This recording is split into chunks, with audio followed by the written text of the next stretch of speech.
Hello, this video is about how to set up your video doorbell. The first step is to make sure the doorbell is on and the red light is flashing. Second step, find your 2C app.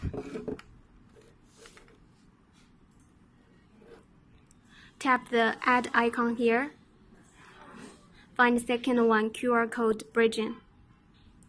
Then once again, check the red light to make sure it is flashing, then confirm here. This step is about set up the network. Find the correct Wi-Fi. If this one is not correct, you can tap here, replace network. Then enter the password. Then confirm next. Here you will get a QR code. Use the video doorbell to scan the QR code. Usually it takes 1 to 2 seconds. Join the network successfully. Once you hear the sound, join the network successfully, confirm here, next.